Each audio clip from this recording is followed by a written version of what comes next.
And welcome into this edition of the Billiken Sports Report. I'm Willie McKenna alongside my co-host, William Dysley. Glad to have you guys with us. We got a great show for you planned tonight. We do. We have a great show. Like Will said, we're going to be talking a little NFL, a little MLB. The MLB awards have now come out for Major League Baseball. All we're waiting on is the MVP award, but we'll get to that later. And we're also going to talk about the beginning of the Billiken basketball season. So stay tuned for all that and more.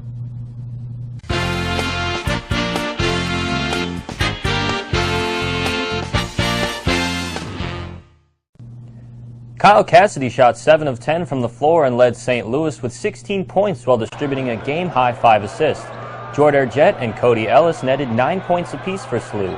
The Billikens, who trailed 36-32 at intermission, began the second half with a 22-10 run that gave them an 8-point cushion, after Ellis drained a three-pointer from the left wing to narrow the Austin PA advantage to 40-38.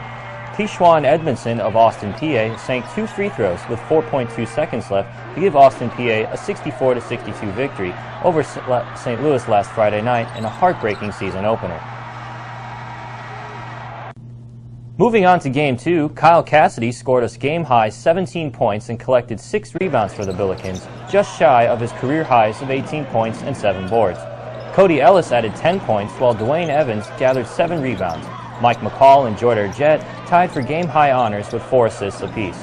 With a combined effort from Kyle Cassidy and Cody Ellis on the offensive end, and Dwayne Evans and Corey Remikin proving solid on the defensive side, SLU was handed a 72-45 win over Rockhurst University. The Billikens are back in action against Georgia Saturday, November 20th at the Chaifetz Arena. Game time is at 7 o'clock. Moving to women's basketball, St. Louis senior forward Lauren Woods scored 21 points and sophomore Mallory Eggert recorded a career-high 13 points in 64-51 win Sunday afternoon at Chaifetz Arena. It was the first victory of the year for the Billikens. Woods went 9 for 16 from the floor en route to her game-high 21 points. She also corralled 8 rebounds. Eggert's 13 points came on 6 of 9 shooting from the field. SLU improves to 1-1 overall and heads to Butler and Arkansas State next week.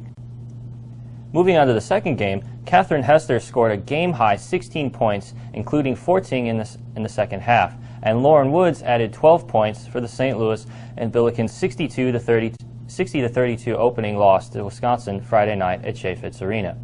L'Oreal Jones collected 9 rebounds, including 5 of the offensive glass. Woods had a game-high 3 steals, while J.C. Bradley led the Bills with 3 assists. Lynn Zastro scored 14 points and added 6 rebounds and a game-high 4 assists for the Badgers, who are also playing their 3rd season opener. Tara Steinbauer registered 12 points and a game-high 11 rebounds, including 6 offensive caroms. Taylor Wirtz chipped in 8 points and 8 rebounds. Wisconsin led 32-11 at intermission. The Billikens are back in action Sunday, November 14th, hosting Morgan State at 2 p.m. And that'll wrap it up for the SLU sporting news this week. We're going to take a quick break, and then Will and I are going to break down this past NFL week, and also we're going to talk about the MLB awards that were handed out this week. So stay tuned. That'll be coming up next. Join us back.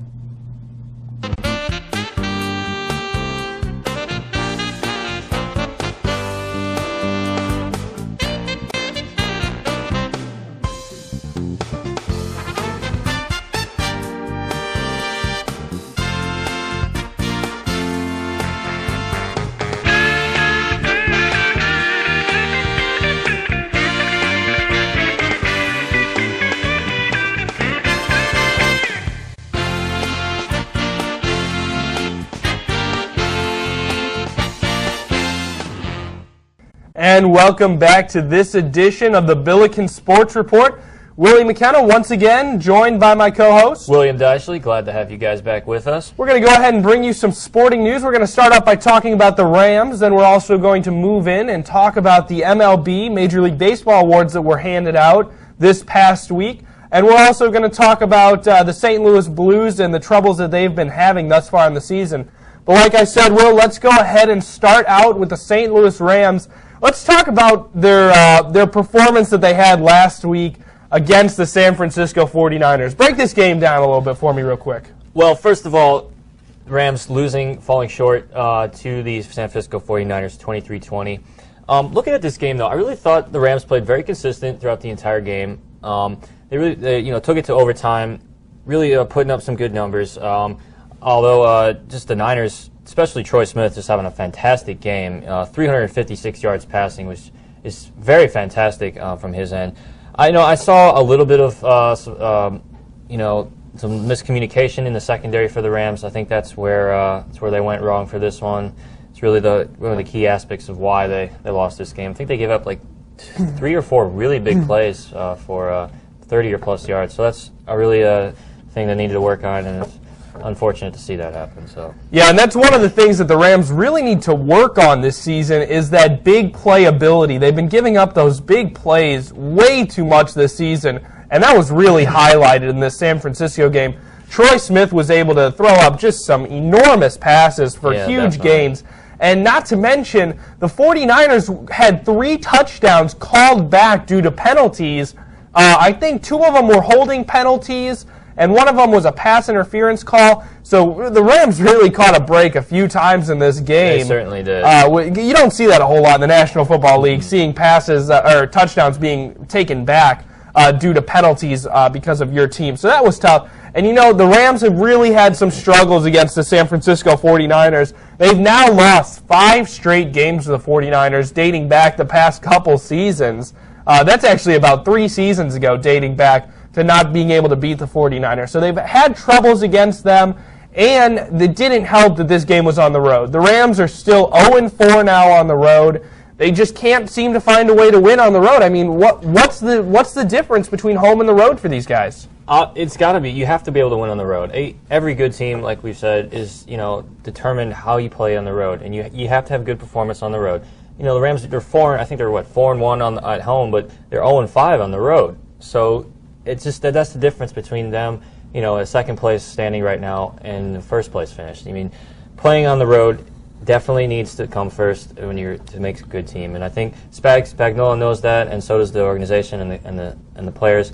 They're just not grasping that concept right now. So after watching this San Francisco 49er team, though, there's no doubt that these guys, I think, can possibly come back and win the division. They looked like a really good team out there, and they look much improved ever since that game that they played against the Denver Broncos in London. Yeah, definitely. They don't look like the old 49ers that we used to know. So, I mean, the record does not reflect how they've been playing so far, but I think they've been playing well so far, and hopefully, I think they could come back and win this division. Now, right now, Seattle sits atop the division at 5-4. The Rams sit in second place at 4-5, and then the Cardinals and the San Francisco 49ers round out the rest of that division. Now, coming up, looking at this next week, we have a good chance here at possibly having another first-place tie in the NFC West. New Orleans is going to be taking on Seattle, which that game, looking at it, looks like New Orleans should pull that one out against Seattle. But then you look, now St. Louis has to play Atlanta. The 7-2 Atlanta Falcons, they're pretty good this season. In my opinion, they're one of the top 5 teams in the NFL. Yeah, I think the power rankings put them at number 1. So it's going to be a tough game for the Rams. So they got to get their stuff together if they want to have a chance for this one. So the only thing that gives Rams fans hope about this game is that they are 4-1 at home. They've performed very well at home. They've been competitive in each of their games. This is the toughest game they've had thus far. The one before this that was the toughest was that San Diego game, which they pulled out and won. But this is by far their toughest game on the schedule, and this is going to be a big. If the Rams can pull this one out, get back to 500. You never know, but I think I said it all year long. That 49er game, I thought that was going to be a make it or break it one for them. And if the Rams aren't able to pull this one out, you go 2 games under, then you have a 3-game road trip coming up. I mean, if they can't pull this one out, I hate to say it, but it looks like the playoff hopes for this year could be gone. Not that many of us really thought that they were going to have playoff hopes coming into this season. But when you get off to a couple hot wins like that, you start having some hope. So I mean, it's a little disappointing, but we'll see where it goes. Definitely. All right, now I want to talk a little bit, move away from the Rams a little bit, because I mean that was an utter disappointment last week, and that was just hard to watch. Yeah. So let's talk a little bit about the best teams you think that are in the NFL right now, and also your Super Bowl predictions. All right, let's start with AFC. AFC, it's got to be the Patriots. I think Tom Brady is playing just fantastic football right now. Everyone on the offensive and defensive side is just going really good, consistent play. I'm also going to go with the Baltimore Ravens. I really think that they're good. I mean, 2 losses to Atlanta, nothing to be ashamed about. So I mean, I think they're putting up good numbers as well. NFC's a tough one since the NFC really doesn't produce as many competitive teams, I guess, as AFC does. NFC, I like the Giants just because I'm a Giants fan, but I still think Eli can put up some good numbers, and despite the loss to the Cowboys, which was unfortunate, but I still think that they can do well and put up some good numbers. I like the Packers too. I really like the Packers. They had been playing well. I think Aaron Rodgers is he's a fantastic quarterback. He's having a great year this year. I think they could really put a run in probably for the Super Bowl, NFC Championship game at the least. All right, so who are we picking top 2 teams to go to the Super Bowl for AFC? One from AFC, one from NFC. I'm going to go with Patriots and Packers for the Super Bowl. All right, that'd be a fantastic Super Bowl. That would not be a bad Super Bowl. All right, here's how I see it shaping up. I think AFC East going to the New York Jets. 7-2 right now. They're looking pretty good. I'm going to go as far to say that Patriots might not make the playoffs. Really? I think they're a great team. I'm not sure if they're going to make the playoffs. I really like the Jets, though. I think the Jets have potential to at least get to the AFC Championship game. This is their year, I think. So Jets, I like. Coming up next, Baltimore Ravens for the AFC North. It's got to be the Ravens. Yeah. I like Pittsburgh. I think they've been playing well. They got some great history, great fans.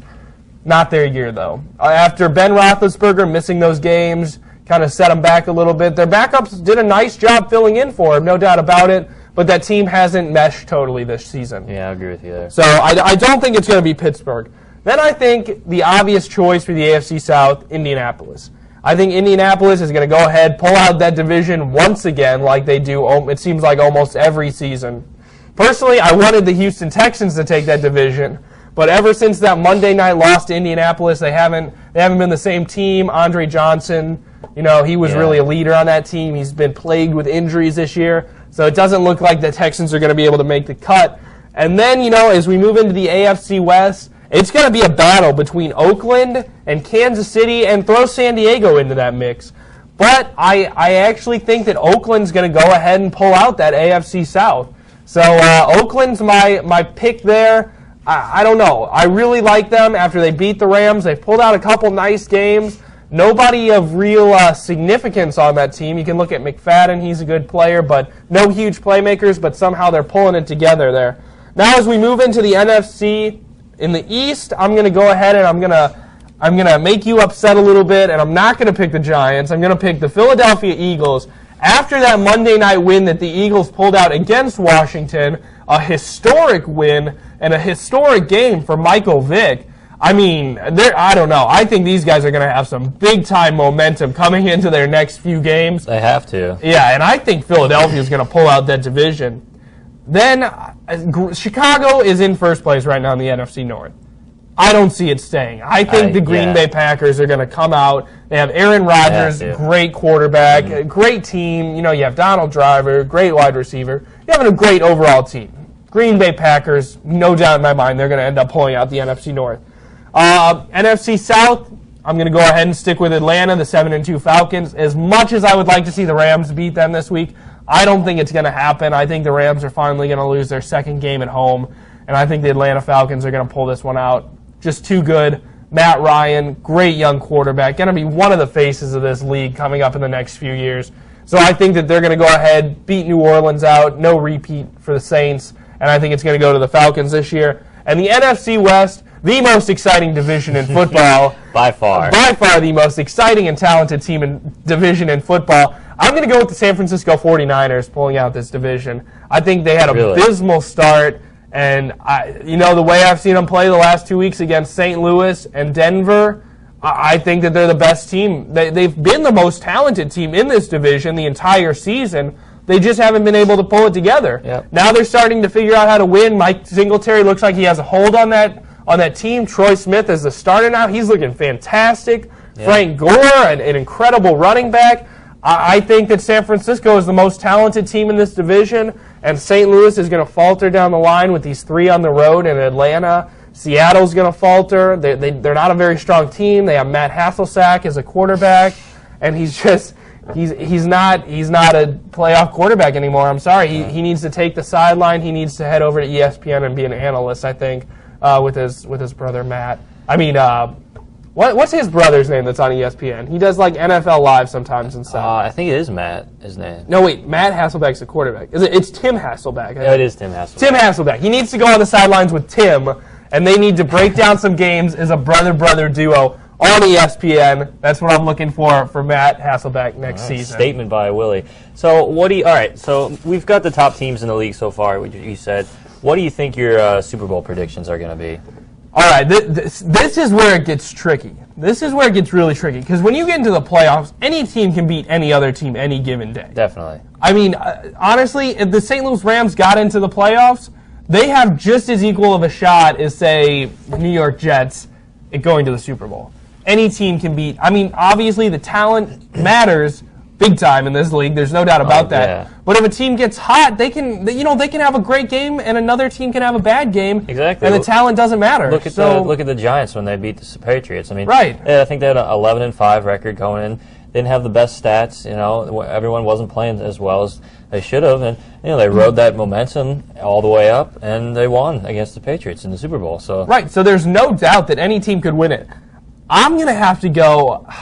I think the New York Jets from the AFC are going to go ahead and take it to the Super Bowl. I think the Jets in their new stadium this year, despite all of their despite their barely over two overtime wins, barely 2 overtime wins. But see, I think that shows a lot of character in that team, showing That's the Cleveland Browns. It is the Cleveland Browns. Hey, Cleveland Browns with Colt McCoy, they've been playing some good football. They beat the Patriots big time. They did. They beat the Patriots big time. Cleveland Browns are not a shabby team anymore. There's no awful team in this league this year. No, there's no horrible team. The record doesn't reflect it, but right. So there's no. I'm going to go ahead and say that there's no awful team in this league this year. Buffalo's the farthest thing to a bad team, and we've seen teams worse than that, like the Detroit Lions of 2 years ago and the St. Louis Rams last year. So there's not an awful team this year in the league. So I think the New York Jets are going to go ahead and pull it out, and I want to say the Atlanta Falcons in the NFC. I think it's going to be an Atlanta-New York Jets Super Bowl this season. Matt Ryan versus Mark Sanchez. I think that's great. 2 of the best young quarterbacks. You throw Sam Bradford in there, and you have the 3 best young quarterbacks in the league.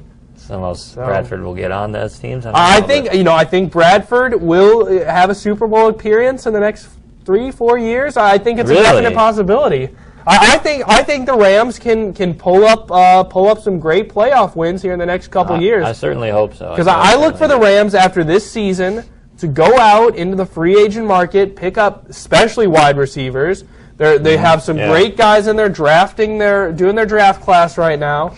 I think that the Rams are going to be very competitive next year in what will most likely be a weak division once again. I think all 3 of these teams, maybe not San Francisco, but I think Seattle and Arizona are pretty far behind St. Louis talent-wise right now. We have a lot of young talent that just isn't able to perform together on a consistent basis. But as we move through and this young talent gets older, they're going to continue to get better. They're going to continue to play well together. I think St. Louis is ahead of the curve with this NFC West right now, and I think that in the next couple years, they're going to put together a nice stretch run and be a pretty dominant team and a pretty consistent playoff team for years to come. And I think that this is just the start of something really great here in St. Louis. All right. You heard it from our Willie. There's the opinion. We're going to take a short break. We're going to come back with talk a little SLU basketball and move into some NHL. Join us back in a bit.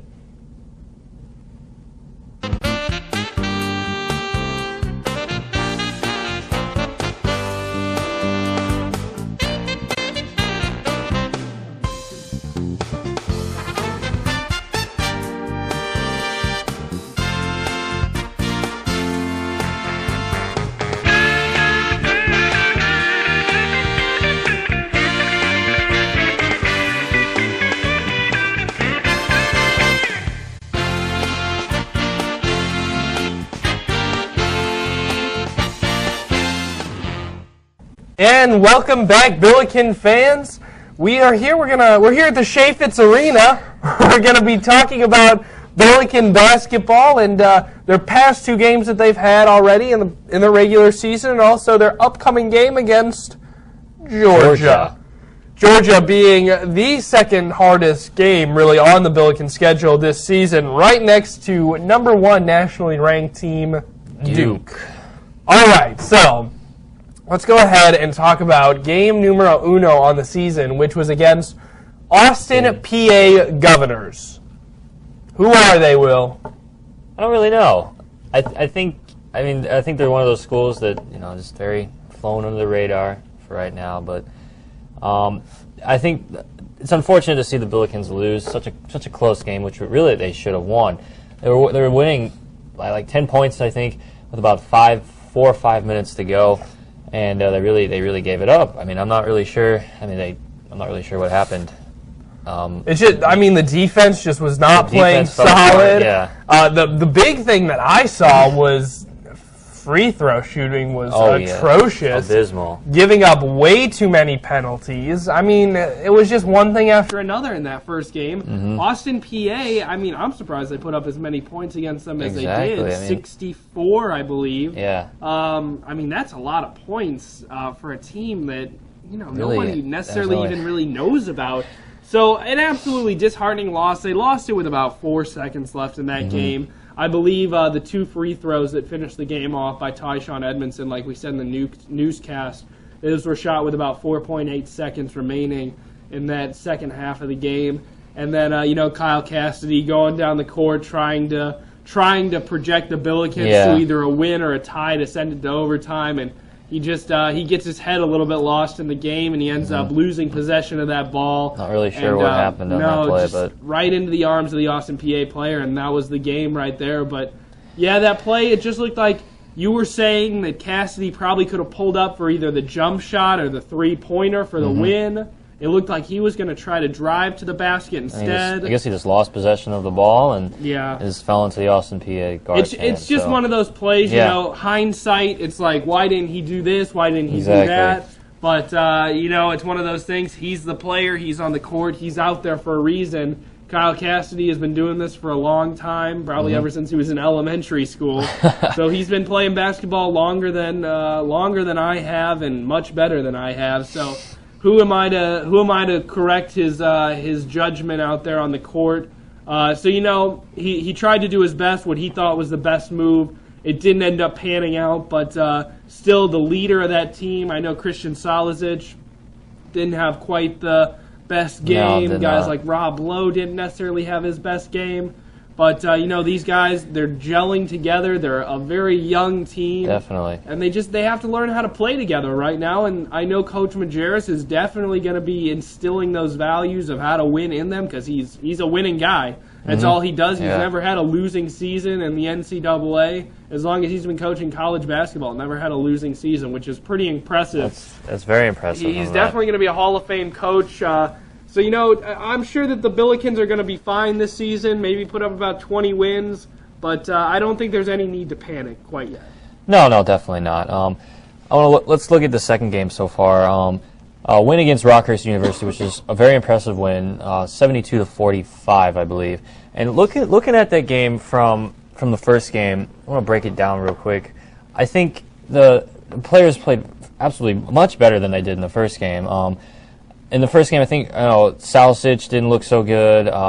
Ellis wasn't so hot. He hit a couple of threes here and there, but I think it was from the defensive side that really hurt the Billikens in that first game because the Austin PA guards were so able to break them down so easily off the dribble. In the second game, though, looking at that, I think Ellis played a much better game. Cassidy had a fantastic game on the defensive and on the offensive side. Rob Lowe, what can I say about Rob? Really a bad first half. Yeah, a bad first half for Rob Lowe, but I think he uses his height so much that he's able to get the rebounds that he needs and put up the points. I just think the thing with Rob Lowe is I want to see him post up more down in the paint. I think he can use that 6'11" size to really post up in the paint more and get some more shots down there. But a very better overall performance by the Billikens, and it's going to be a tough game against Georgia, though. So hopefully they can do something. I think the Billikens are starting to learn how to play together as a team a little bit more. Yeah. That was their 4th overall game, 2nd regular season game. So they look like they're starting to gel a little bit more. Guys like Rob Lowe, I know we've talked about him quite a bit, and I mean, why not? He was the preseason A10 rookie, one of the top rookies in the A10, and he was one of their top recruiting guys. And basically, he's here to fill the shoes of Willie Reed if he does not return, which is questionable, and we'll see where that goes throughout the season if he ends up reapplying to St. Louis University or not. And then you have guys like Mike McCall and Jordy Urgette who are trying to fill the shoes of a guy like Kwame Mitchell, who most likely will reapply here in January and be back out on the court if all goes as planned right now. But until then, they got to start piling up some wins. Now, granted, A10 play does not start until January, which is a good sign for the Billiken. So that's when the games, I mean, these games count, but that's when the games really start mattering for when you want to go into the NIT and the NCAA championship. You really need those division wins. So we'll see how it goes until then. I think the Billikens are going to be fairly solid throughout this first half of the season. And I think they have a lot to look forward to. There's a lot of great young talent on this team. Like we said, Mike McCall, Jordy Urgette, Dwayne Evans, Rob Lowe, some really great young players. And you have a guy like Jake Barnett, who is not able to play this season because he's a redshirt transfer from Tulsa. But he'll be playing next year. Really good guy. He'll be a junior next year, so his junior season he'll start here with the Billikens, and he'll be a great asset for this team. So, I mean, even if they don't go necessarily as far as we had originally anticipated them to go this season, they still have a very bright future. By all means, yes. There's no need to write them off yet. I mean, they're 1-1. I mean, it looked like you said, it's a very young, talented team. We got a lot of freshmen and we got a lot of sophomores on this team, and there's a lot of room to grow for this team. And I think, you know, with Majerus coaching them, and with as long as, you know, Ellis stays healthy and we can get Cassidy, you know, continue to make good decisions, and we'll have a good team. And like you said, we can probably put up about 20, 21 wins, and hopefully make it to the NIT. Yeah, so there you go. There's your Billiken breakdown, Billiken basketball breakdown. The women's side of the ball, the women are they had a couple struggles like we mentioned in the newscast with Wisconsin. Really got beat down, but then they came back out and beat Butler and Morgan State. I think so. So the women are gonna probably have a pretty solid season. But Wisconsin, that's a tough game to start your season off. The Badgers are one of the top women's basketball teams, much bigger school than St. Louis University. So that's a very tough game to start your season off. All right, Will and I are going to take one more quick break. We're going to come back. We're going to talk about MLB, and then we're also going to talk a little bit of St. Louis Blues and NHL. We'll be right back after this quick break.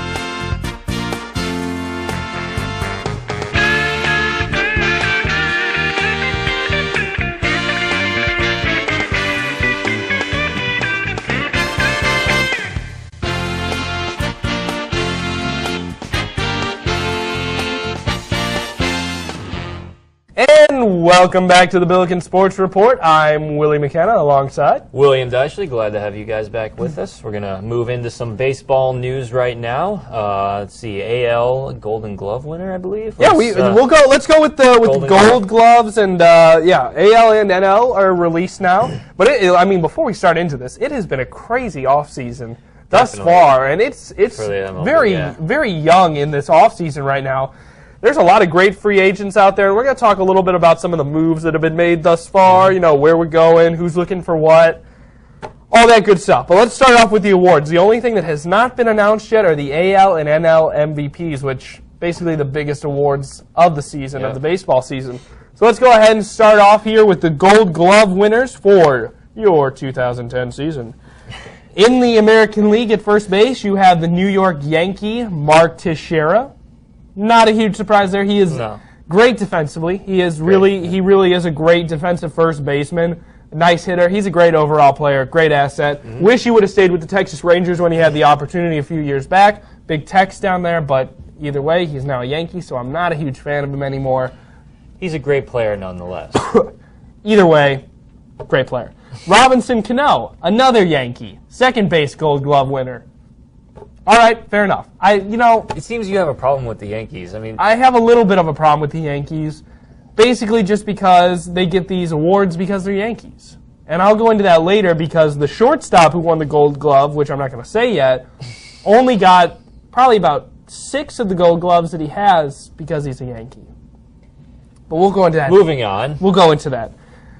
Third baseman, Evan Longoria, my favorite player probably in Major League Baseball right now. Yeah. Great player, face of the Tampa Bay Tampa Bay Ray franchise down there. Not a Yankee. Not a Yankee. He's a Ray, and he's really good. And he's really good. Really good. And he's on a team that has about a quarter of the payroll that the Yankees do, and they still whoop up on them for the past couple of seasons. I like that. That's what I like to see. Definitely. Just like I like when the Marlins do that in the NL East, whoop up on the Mets when they just go and spend all the money they want.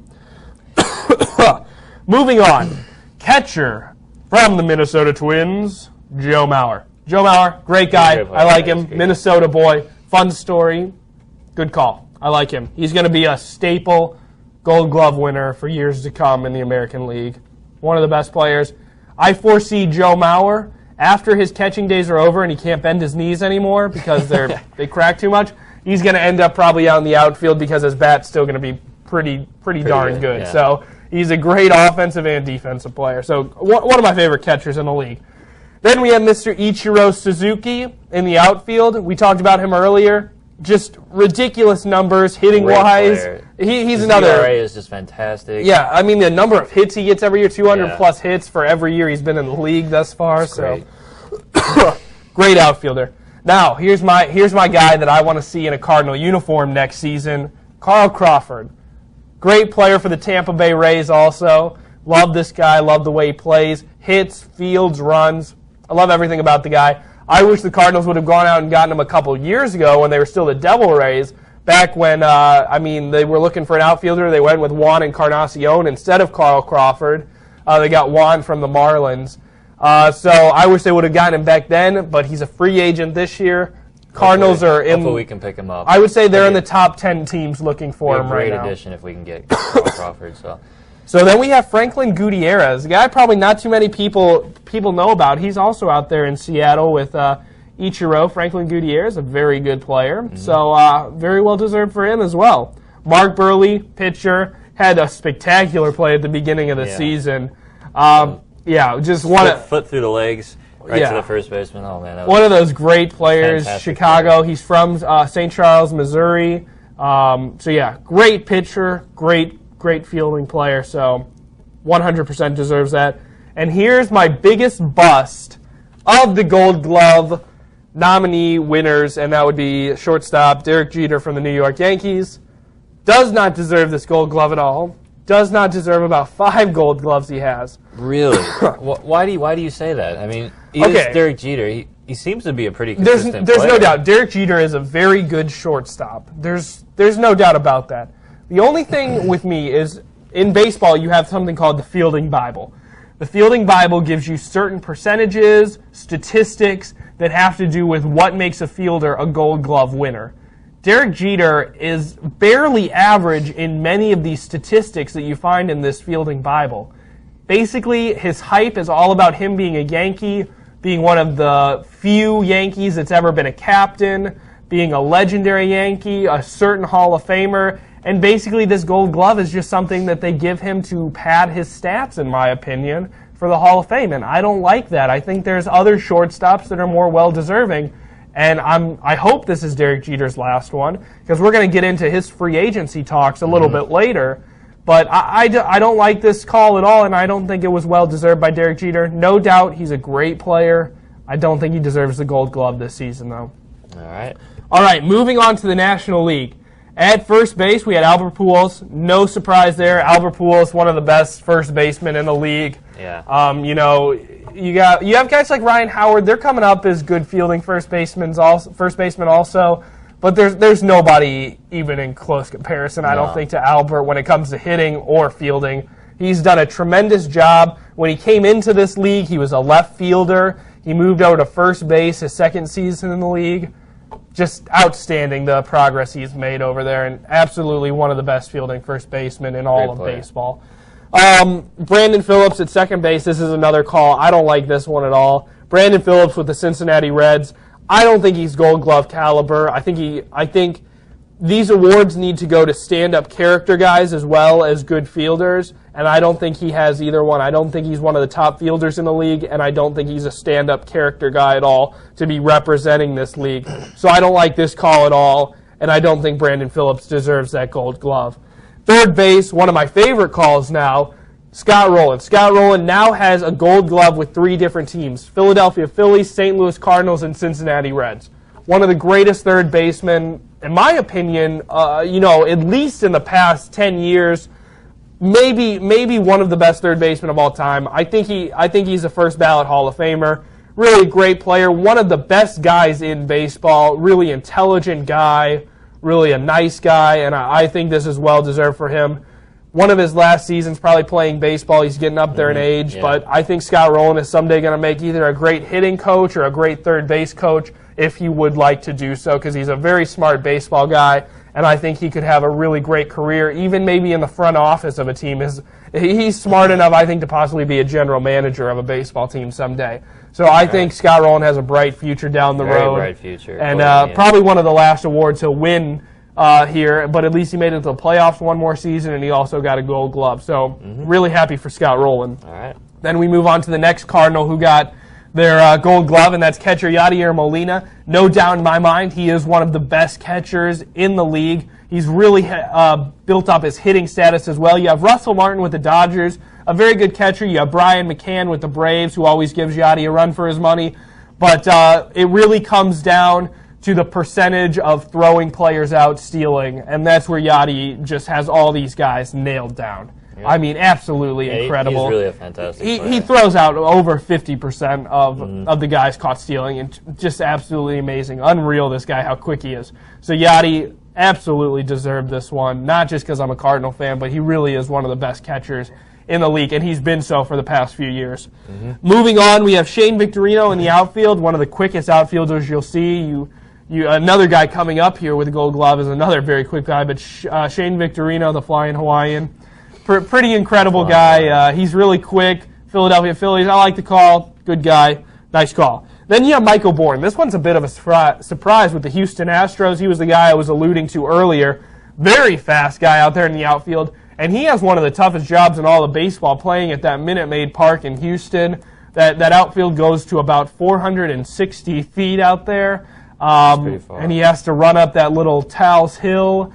So really a tough job out there, but he does a fantastic job for the Houston Astros, who were not one of the best teams this year, and this is probably the highlight of their season, seeing one of their guys get a Gold Glove.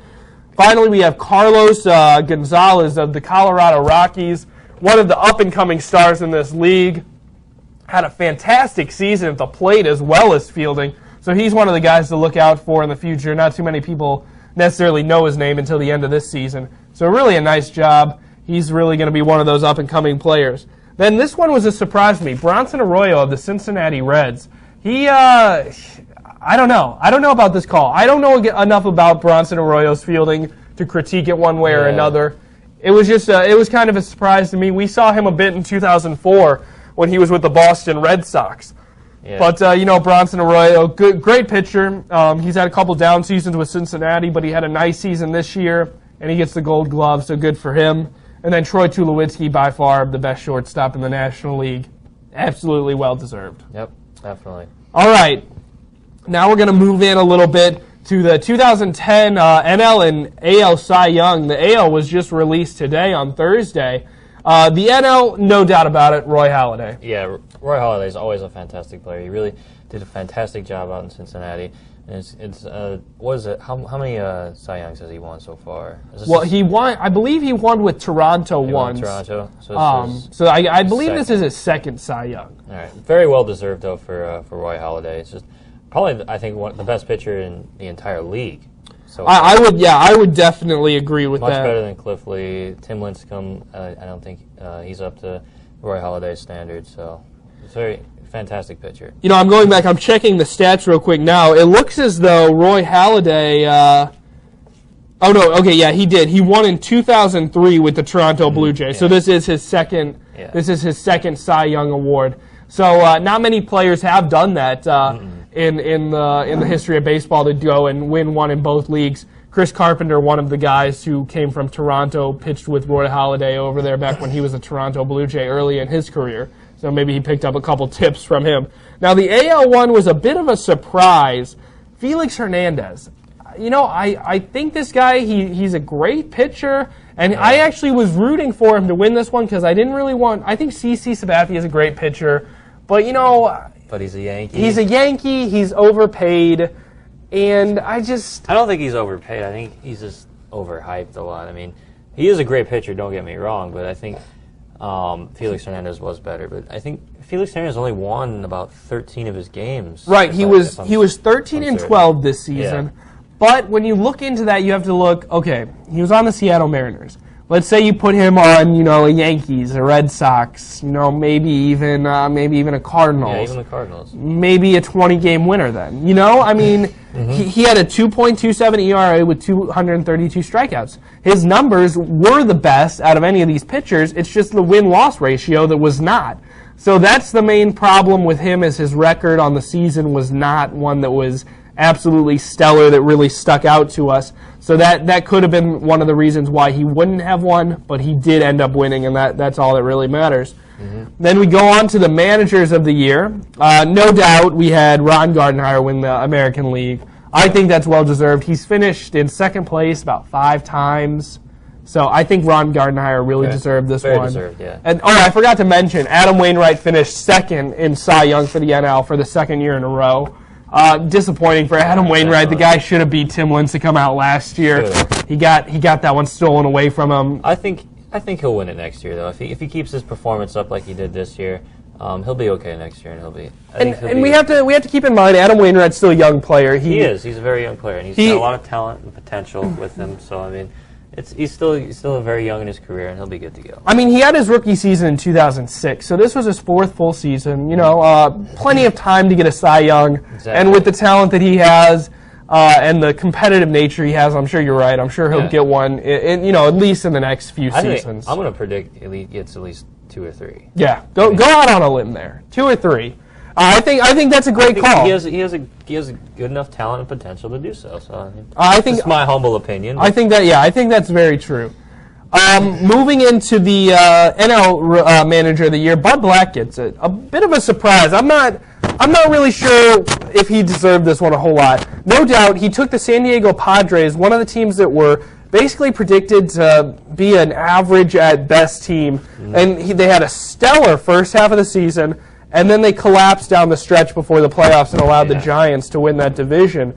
Bud Black, no doubt, he pulled those guys together. He did a great job with that team, but they weren't able to pull it together. And if a manager isn't able to get his players to play hard for the entire season, I don't see other Manager of the Year. Also, I hate to say this, but I think Dusty Baker maybe deserved this a little bit more. I'm not a Dusty Baker fan at all, but he pulled those Cincinnati Reds in, and they hadn't been to the playoffs in years and years and years. I think it was 91 maybe, 1990, 1991, season, I think it was. Somewhere in there, but the Cincinnati Reds hadn't been for a long time. So he pulled those guys together, and he brought a playoff berth to Cincinnati again, and I think Dusty Baker deserved that one. And he got snubbed on it. So that was a little disappointing to see. Yep. Looking at the Rookie of the Year, we had the relief pitcher from the Texas Rangers, Natali Feliz, win that one. I think that was a well-deserved one. He was a great setup man. Yeah, definitely. For their closer there in Texas. So I think that was well-deserved for him. And I don't even know who else you would have picked for the Rookie of the Year over there. Is there another viable choice? Yeah, no. Not at all. In the NL, you had Buster Posey, absolutely ridiculous. Great, yeah. Rookie catcher, traded to San Francisco halfway through the season. He just lights out with some of those numbers in the playoffs and the season. Great consistency. Yeah, 305 batting average, 18 home runs, 16 RBIs, and a 357 on-base percentage. You can't argue with those numbers. I guess that's pretty good if you think about it. You can't argue with those numbers as a rookie. I mean, that is unbelievable. Jaime Garcia of the St. Louis Cardinals, the left-handed pitcher, finished 3rd in the balloting. Great option also to win the Rookie of the Year. Didn't get the call. I think he should have won it, in my opinion. I think if Buster Posey doesn't get traded, he was in the American League, and he got traded to San Francisco to the National League. If he's not in the National League, I think Jaime Garcia does get Rookie of the Year. Yeah. But I personally think it's very tough for a pitcher to win a Rookie of the Year award. Definitely, because they have pressure that goes into it. A lot of pressure from the fans and on the organization and everything. So especially as a pitcher, you have to really be consistent. But right next to pitcher, I think Buster Posey, being a catcher, is the second hardest Rookie of the Year to win, because those guys, they have to know every one of their pitchers, every one of their pitches, what they call and what count. So the catcher has a lot of pressure under him that a lot of fans don't necessarily think about when they're thinking about the catching position. That just about wraps it up for our MLB awards here. Maybe next week we'll get in a little bit more into the rumor mill and what all's gone on. Off-season, all the off-season trades. One of the big moves I'll mention, though, is Dan Uggla was traded from the Florida Marlins to the Atlanta Braves in interdivision rival. So that's a questionable call. I know the Cardinals were looking at Uggla to seal up that middle infield spot. They were not able to pull it out, but hey, there's still guys like Miguel Tejada out there. Definitely, we're looking at them. I'm looking at Miguel Tejada maybe to bring here. He's getting older. You don't know if he'll be able to make it through a full season, is my only worry about him. All right, we're going to take one more quick break. Then Will and I are going to come back. We're going to do a quick talk about the Blues and their downfall and hopefully their potential rise back to being one of the elite teams in the NHL this season. We'll be right back.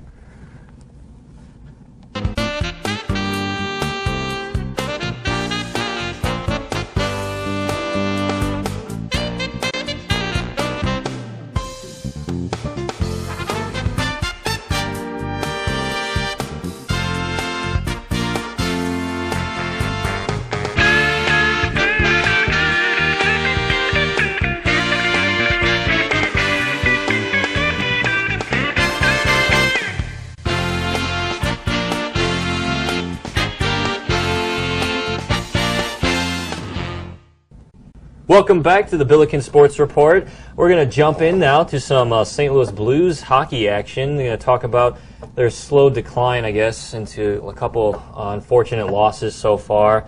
Let's start out, I guess, with their most recent game against the Detroit Red Wings.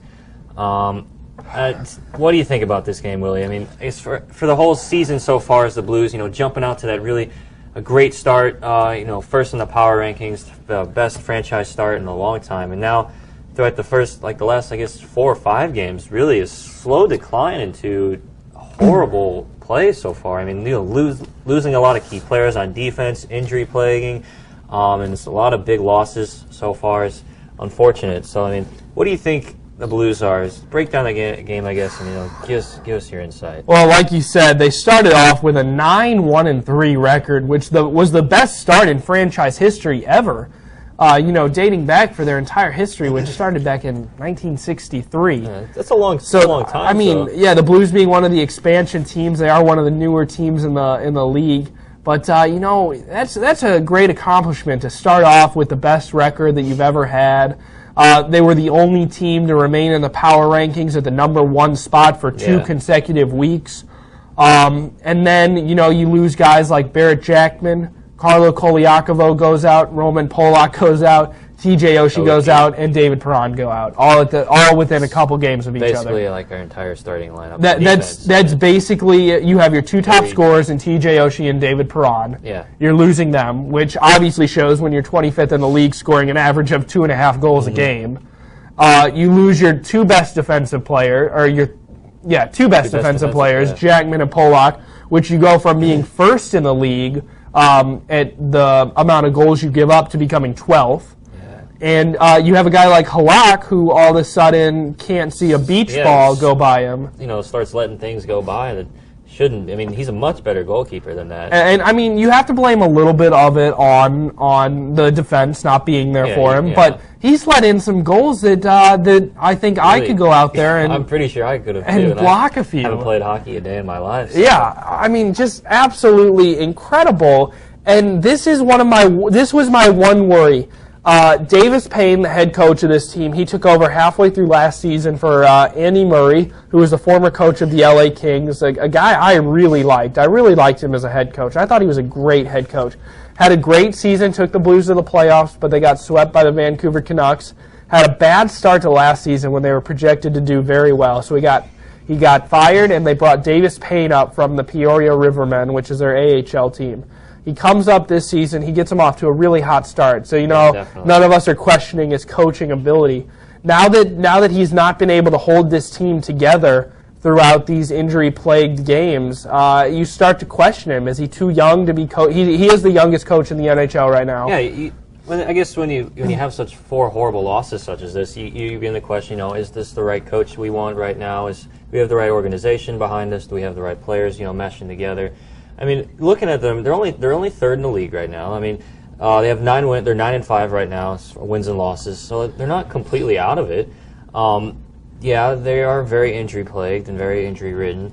I don't see it being a horrible problem so far.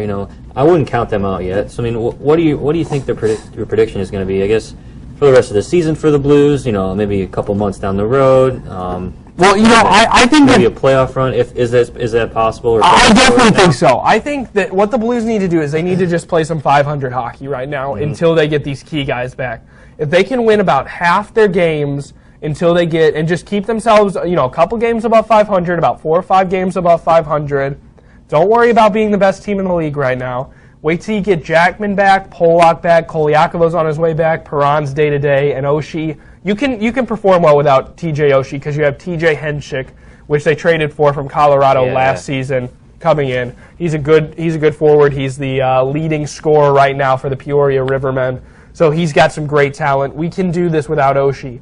But the thing is, you have to at least keep your head above water right now. You can't just sink and die. You can't panic. You gotta keep your head, like you said, above water and just keep moving forward. So. Right. So I absolutely think that the Blues are going to go to the playoffs this year. This is one of the most talented Blues teams we've seen since the 2000 season when they were ranked number 1, won the Norris Trophy, number 1 in the league that season, but they got knocked off by San Jose in the first round of the playoffs.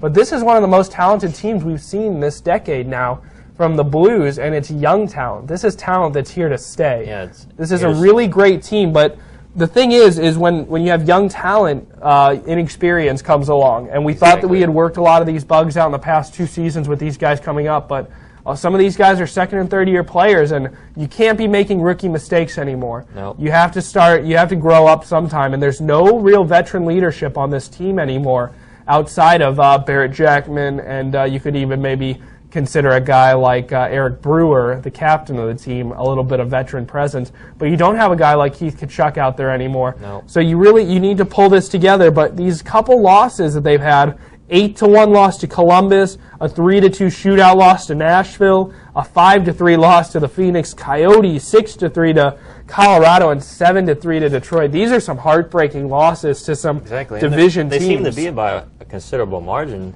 Minus the 3-2 shootout loss. And it's normally late in the third period that they're piling it on. I mean, that's part of the defense too. You got to stay consistent throughout all 3 periods. Like in any sport, you got to play consistent throughout the entire game. And then the Blues haven't, I guess, grasped that yet. And like you said, a lot of young talent, but a lot of injuries. So I think we'll be okay though. Well, coming up, we have Ottawa and New Jersey, 2 pretty bad teams. New Jersey being really bad right now. Two teams that are very beatable. You also have Nashville and Dallas. Dallas twice and then Chicago. So you have an important stretch coming up here. If you can pull out 2 easy wins and then compete against some interdivision guys, you're right back in this thing. Yep. You're in 3rd place right now. You still have, since you had such a great start, you have 21 points in the standings. You're about 4 behind Detroit, which is leading the division right now. So you're still in good position because of the hot start that the Blues got off to. All right. That'll just wrap it up for our show today. I think so. Will Dychley here, along with Willie McKenna. All right, thanks for joining us. We'll be back not next week, but the week after. Everyone have a great Thanksgiving, and we'll see you back then. Thanks for watching.